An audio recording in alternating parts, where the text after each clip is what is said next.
안녕하십니까. 독사하는 마라토너 박종필입니다. 이곳 잠실 나들목, 현재 시각은 2022년 3월 10일 목요일 새벽 6시 33분입니다. 자전거를 타고 이동하면서 촬영을 하도록 하겠습니다. 화이팅!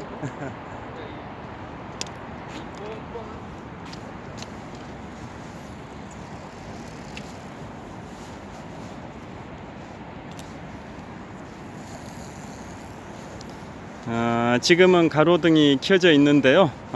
곧 가로등도 꺼질 것 같습니다. 이곳 잠실 나들목에서 동쪽 방향으로 이동하면서 촬영을 하도록 하겠습니다. 자, 드디어 제20대 대통령이 결정이 됐습니다.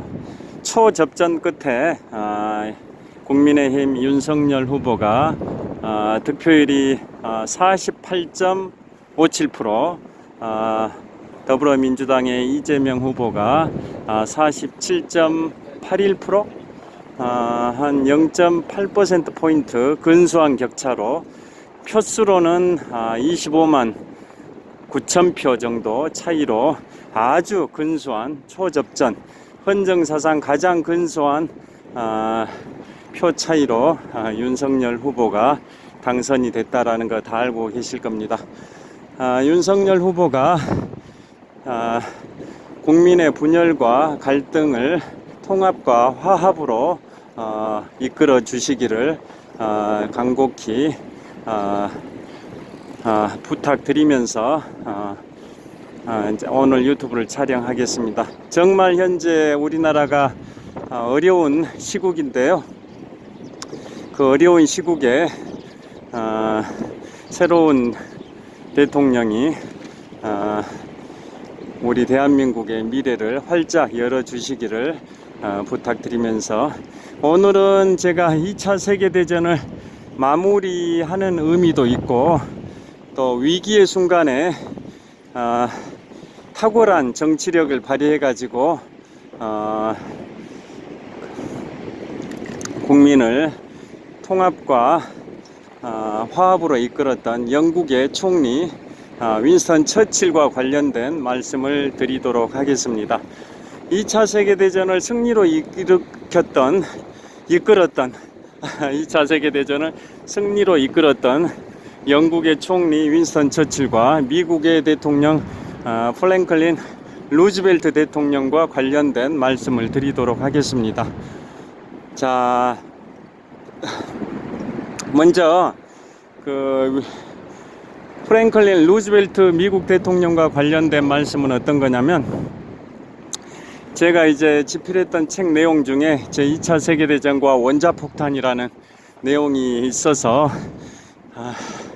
3일 전에는 그 이오지마 전투, 2일 전에는 노르망디 상륙작전, 그 다음에 하루 전에는 스탈린그라드 전투에 관하여 시리즈로 말씀드렸는데요.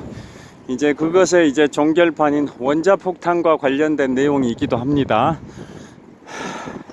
원자폭탄 개발 관련해서는 2차 세계대전이 발발하기 딱 한 달 전인 1939년 8월 2일에 당시 미국의 프랭클린 루즈벨트 대통령이 세계적인 물리학자 알버트 아인슈타인으로부터 한 장의 편지를 받습니다. 그 내용에는 지금 독일의 히틀러가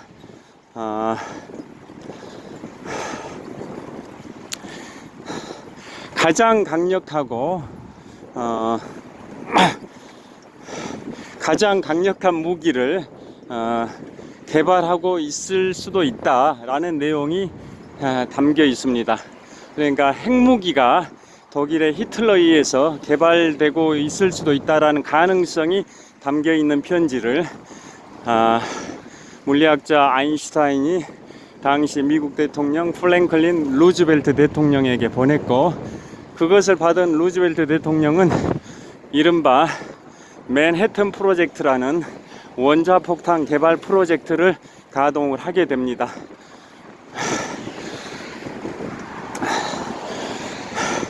그래서 UC 버클리에 이론 물리학자 오펜하이머 교수를 필두로 해서 원자폭탄 개발 프로젝트를 이제 가동을 하게 되는데요.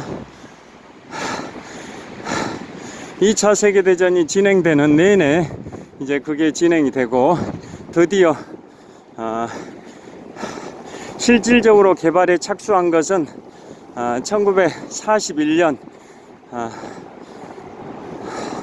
그 무렵입니다. 그래서 실질적으로 1941년부터 한 만 4년 정도 진행을 해가지고 드디어 1945년 7월 16일에 인류 최초의 핵실험인 원자폭탄 핵실험에 성공을 합니다.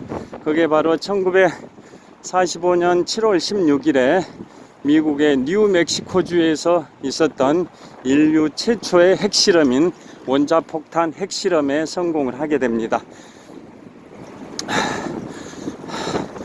그로부터 딱 열흘 후에 7월 26일에 포츠담 회담이 있습니다. 포츠담 회담. 독일의 베를린 근처의 포츠담이라는 소도시에서 포츠담 회담이 있었는데요. 거기에는 미국의 그 당시에는 트루만 대통령입니다. 루즈벨트 대통령께서 원자폭탄 개발 프로젝트를 착수를 하셨지만은 45년 4월 12일에 뇌출혈로 사망을 하시면서 사망 후에 이제 한 18일 지나서 4월 30일에 독일의 히틀러가 권총 자살을 했고, 5월 8일에는 독일에서 연합군에 항복을 함으로써 2차 세계대전의 유럽 전선이 종전이 됐지만, 태평양 전선에서는 여전히 일본이 항복을 하지 않고 있는 그런 상황입니다.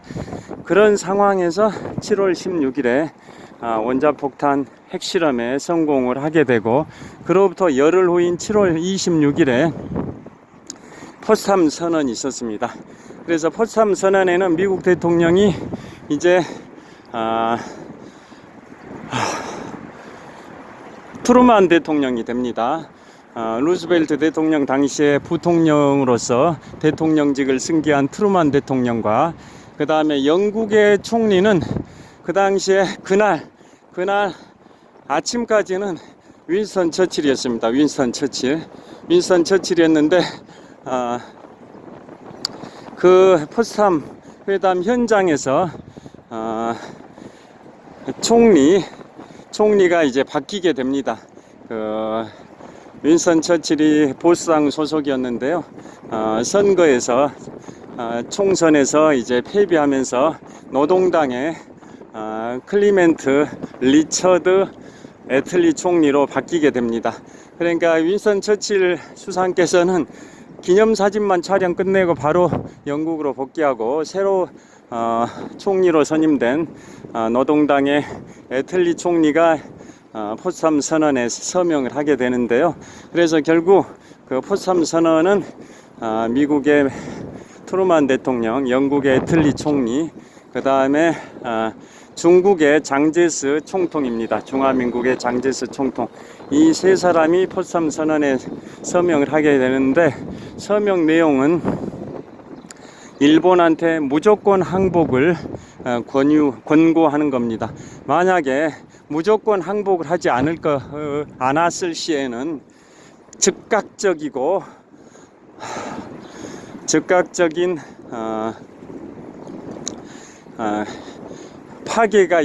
파멸이 있을 뿐이다. 즉각적인 파멸이 있을 뿐이다. 즉, 너희 일본이 태평양 전선에서 항복하지 않으면 너희는 즉각적인 파멸에 이르게 된다 라고 포츠담 선언에 이제 명시되어 있는 겁니다. 그것은 이미 그 포츠담 선언 열흘 전에 인류 최초의 핵실험에서 미국이 성공을 했기 때문에 핵무기가 있다, 이런 뜻인 거죠. 그래서 포츠담 선언에 따라 일본이 항복을 하지 않으면 핵무기를 사용할 수 있다라는 게 내포되어 있는, 암시되어 있는 겁니다. 그 포츠담 선언에 서명은 하진 않았지만, 그 현장에서 트루만 대통령은 소련의 이오시프 스탈린도 만나가지고 이런 얘기를 했답니다. 우리는 인류 유사 이래 정말 유력적인 폭탄을 개발을 했다. 뭐라고 얘기하기는 어렵지만 폭탄을 개발했다라고 얘기를 했다고 합니다. 핵무기란 얘기는 하진 않았는데 가공할 무기를 개발을 했다라고 얘기를 했는데, 이미 이오시프 스탈린은 첩보원을 통해서 미국이 핵무기를, 인류 최초의 핵무기 개발에 성공했다라는 보고를 받은 상태였다고 합니다. 여하튼 그 포삼 선언에 대해서도 일본이 항복을 하지 않고 결사항전을 하자, 그로부터 정확하게 3주 후인 1945년 8월 6일에 히로시마에다가 인류 최초의 핵폭탄인 우라늄 핵폭탄 리틀보이를 투하를 하게 됩니다. 리틀보이. 처음에 이제 히로시마에다 투하를 했고, 만약에 히로시마가 여건이 안 좋으면 다음 투하 후보지가 이제 고쿠라와 나가사키였는데요. 1순위 후보지가 괜찮아서, 기상 조건이 괜찮아서 히로시마에다 투하를 한 겁니다. 그럼에도 불구하고 일본이 항복을 하지 않자 3일 후인 8월 9일에 나가사키에 이제 투하를 하게 됩니다. 나가사키. 원래는 나가사키에다 투하를 할 때 1순위는 고쿠라였습니다. 고쿠라. 그런데 고쿠라 상공이 워낙 구름이 많이 껴가지고 시가지가 식별이 제대로 안 돼가지고 2순위 후보지였던 나가사키에다 투하를 하게 되는 겁니다. 달리기 하는 젊은이들이 많이 보입니다. 엄청난 속도로 달리고 있습니다. 그래서 결국은 나가사키에 이제 투하가 되는데요. 3일 전에 투하됐던 히로시마의 그 핵폭탄은 우라늄 핵폭탄입니다.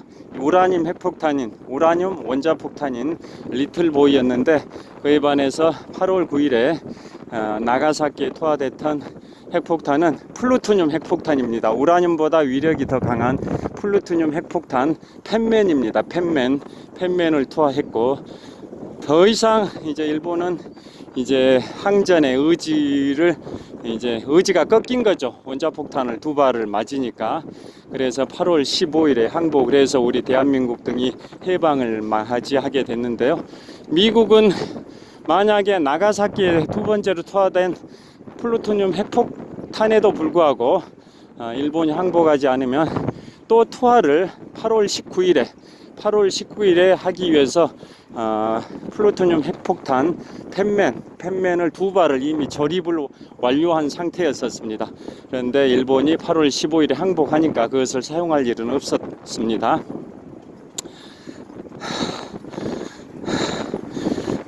그 관련해 가지고 이제 그 프랭클린 루즈벨트 대통령은 사실상 2차 세계대전 한 6년 정도를 승리로 이끌었었는데요. 히틀러가 권총 자살하기 불과 18일 전인 1945년 4월 12일에 뇌출혈로 사망함으로써 승리의 기쁨을 만끽하지 못하는 그런 운명을 맞이하게 됐습니다. 프랭클린 루즈벨트 대통령과 관련해서 여기 풍납소성 나들목 근처에 왔는데요. 여기에서 또 마무리를 하도록 하겠습니다. 루즈벨트 대통령과 관련해서 좀 흥미로운 얘기를 이 한강변에서 마무리를 하도록 하겠습니다.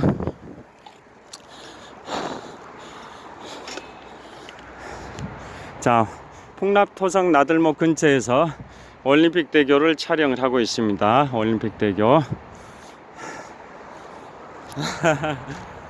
프랭클린 루즈벨트 대통령과 관련해서 흥미로운 얘기는 미국 헌정사상 유일하게 대통령을 4번 하셨던 분입니다. 4선 대통령이신데요. 원래 초대 대통령 1789년부터 1797년까지 8년 동안 초대 대통령을 하셨던 조지 워싱턴 대통령께서 계속 국민들이 3선 4선을 하라라는 분위기였음에도 불구하고 본인은 국민들이 박수칠 때 물러난다 라는 생각으로 2번만 하시고 대통령직에서 이제 물러나셨는데요.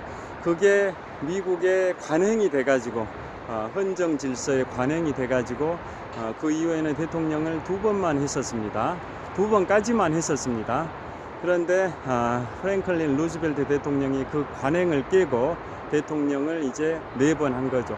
그러니까 헌법상에는 대통령을 뭐 2번까지만 해라 이런 명시적 조항은 없었고, 초대 대통령 조지 워싱턴 1달러 화폐의 주인공이시기도 하죠. 그분의 이제 관행에 따라서 대통령직을 2번까지만 했는데요. 루즈벨트 대통령이 이제 그 관행을 깨고 대통령을 4번 하셨었죠. 그런데 그 이후에 1947년 무렵에 이제 트루만 대통령 당시에 아예 헌법을 개정을 했습니다. 미국의 수정 헌법 22조에 대통령직은 2번까지만 할 수 있다라고 아예 헌법을 이제 수정을 한 겁니다. 그래서 그게 발효가 된 게 1951년입니다. 그 대통령직을 2번만 할 수 있다라는, 2번까지만 할 수 있다라는 그 조항은 미국 연방의회에서만 통과돼서는 안 되고, 미국의 50개 주 중에 4분의 3 이상, 즉 75% 이상이 찬성을 해야만이 그게 통과가 될 수 있는 그런 제도였습니다. 그래서 그 각 주별로 순차적으로 그 내용을 의결하는데 4년이 걸려서 마지막으로 의결한 네바다 주인가 네브라스카 주인가 길 겁니다. 그 주에서 주의회에서 통과된 게 1951년이어서 결국은 미국의 50개 주 중에 4분의 3, 즉 75% 이상이 이제 통과를 시키게 돼서 1951년에 발효가 돼서 이제 1951년부터는 아예 헌법상 미국의 대통령직은 2번까지만 할 수 있다라는 거 아시는 분 아실 겁니다. 루즈벨트 대통령 그런 식으로 미국 헌정사상 전무후무하게 대통령직을 4번까지 하신 분이고요. 윈스턴 처칠 관련해서 이제 말씀드리겠습니다. 영국에서 지금부터 20년 전인 2002년도에 BBC 방송에서 영국의 100만여 명을 대상으로, 어마어마한 숫자죠, 100만여 명을 대상으로 가장 위대한 영국인이 누구냐 설문조사를 했는데요. 진화론의 찰스 다윈, 인도와도 바꾸지 않는다라는 윌리엄 세익스피어, 그 다음에 만유인력의 법칙을 발견한 뉴턴, 아이작 뉴턴, 이런 쟁쟁한 인물들을 다 물리치고 1위가 되신 분이 누구일 것 같습니까? 바로 2차 세계대전을 승리로 이끌었던 윈스턴 처칠입니다. 윈스턴 처칠이 1위를 차지를 했는데요. 그분이 이제 육군사관학교를 나오셨죠. 그리고 이제 보수당의 당수로서 1940년 5월 10일부터 1945년 7월 26일 포스담 회담 그 아침까지 한 5년 2개월 정도를 영국에 수상을 하신 분이고요. 그 다음에 그 포스담 선언에 서명한 분은 이제 클리멘트 리처드 애틀리 총리가 서명을 하셨다고 말씀드렸는데요. 그분이 한 6년 정도 총리를 하시다가 1951년 10월에 물러나고 다시 윈스턴 처칠이 2번째로 또 수상을 하게 됩니다. 1951년 10월부터 1955년 4월까지 3년 반 동안 또 영국의 총리를 윈스턴 처칠이 하게 되는데, 그 딱 중간인 1953년에 윈스턴 처칠은 제2차 세계대전이라는 제목의 자서전 6권을 집필해 가지고 1953년에 노벨 문학상까지 받으신 분입니다. 그때 경합에 붙었던 분이 헤밍웨이, 노인과 바다를 집필한 헤밍웨이가 윈스턴 처칠과 경합에 붙었는데 헤밍웨이를 물리치고 윈스턴 처칠이 제2차 세계대전이라는 제목의 회고록으로 노벨 문학상을 받았고, 헤밍웨이는 다음 연도인 1954년에 노인과 바다라는 책으로 노벨 문학상을 받았다라는 걸 아시는 분들은 다 아실 겁니다. 그 정도로 영국에서 최고 위대한 인물로 평가받는 분이 윈스턴 처칠인데요. 그분은 총리를 이제 1940년 5월 10일에 취임하고 딱 16일이 된 시점에서 그 유명한 덩케르크 철수 작전을 통해서 1940년 5월 26일부터 6월 4일까지 딱 열흘 동안 진행됐던 덩케르크 철수 작전을 통해 가지고 유럽 본토에 있던 영국군 23만 명과 프랑스, 벨기에 연합군 11만 명, 다 합해가지고 34만 명의 연합군 병력을 영국으로 거의 최소한의 손실만 겪으면서 영국으로 이제 철수시킨 그 덩케르크 철수 작전을 진두지휘하셔서 이제 성공을 하십니다. 그러고 나서 그 성공한 날 1940년 6월 4일에 영국 의회에서 이런 연설을 합니다. 우리 영국은 끝까지 항복하지 않을 것이다. 그러니까 독일의 히틀러가 프랑스 파리를 1940년 6월 14일에 점령을 하고 그로부터 8일 후인 6월 22일에 프랑스의 항복을 받아냈고 그 다음에 한 4년 정도 이제 프랑스를 이제 지배했을 뿐만 아니라 점령했을 뿐만 아니라 유럽 대륙에서 구소련을 빼고는 대부분의 지역을 독일의 히틀러가 점령을 했었던 기간이 한 4, 5년 되지 않습니까? 그 중에 이제 프랑스 파리는 한 4년 2개월 정도 독일의 점령을 당한 상태였는데요.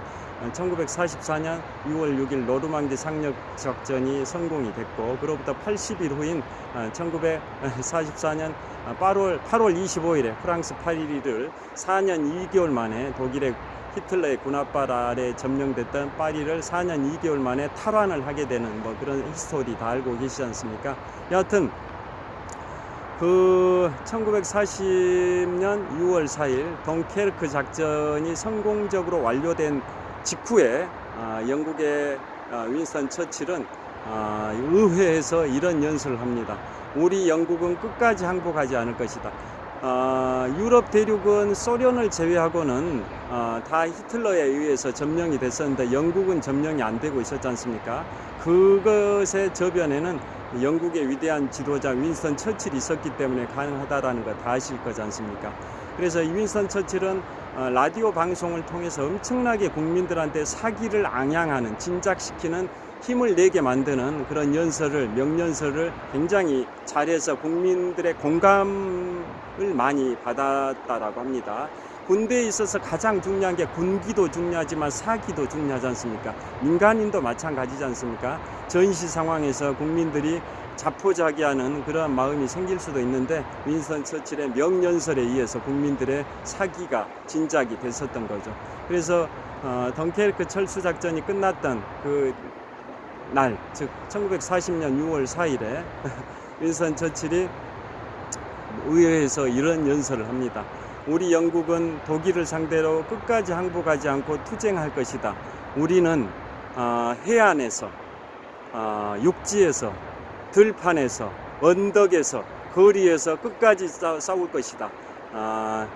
신세계가 열렬하게 우리 구세계를 구원하고 자유를 안겨줄 때까지 우리는 끝까지 싸울 것이다. 여기서 신세계는 미국을 뜻하고 구세계는 영국을 뜻합니다.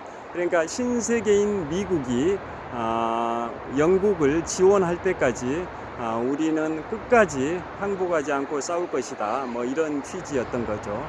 그래서 이제 영화 중에 다키스 아워라고 있습니다. 다키스 아워에 이런 내용이 나옵니다. 영국의 수상 윈스턴 처칠이 미국의 당시 대통령 프랭클린 루즈벨트 대통령한테 전화로 이런 요청을 합니다. 우리가 영국한테 구축함 50척을 좀 지원해 달라. 그게 어렵다면 40척이라도 지원해 달라.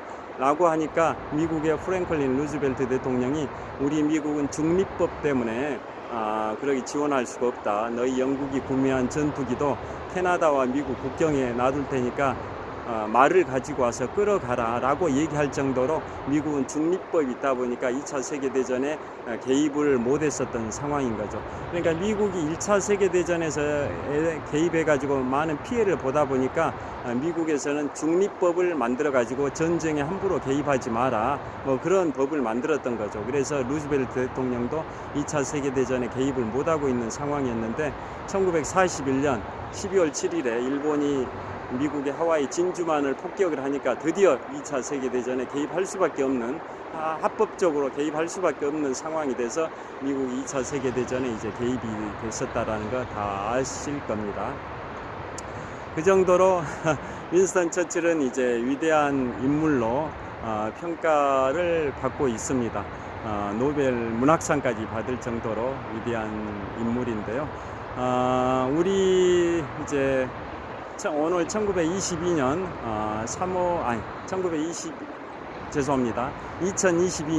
2022년 3월 10일인데요. 제20대 대통령 당선인으로 윤석열 후보가 확정이 된 상황입니다. 국민의 분열과 갈등을 이제 없애고 통합과 화합으로 우리 새로운 대한민국의 미래를 이끌어 주시기를 간절히 부탁드리면서 오늘 촬영을 마치도록 하겠습니다. 윈스턴 처칠 같은 위대한 지도자가 우리 대한민국에도 나왔으면 좋겠습니다. 지금까지 풍납토성 나들목에서 올림픽대교를 배경으로 독서하는 마라토너 박종필이었습니다. 시청해 주셔서 감사합니다. 화이팅! 감사합니다. 좋은 하루 되십시오.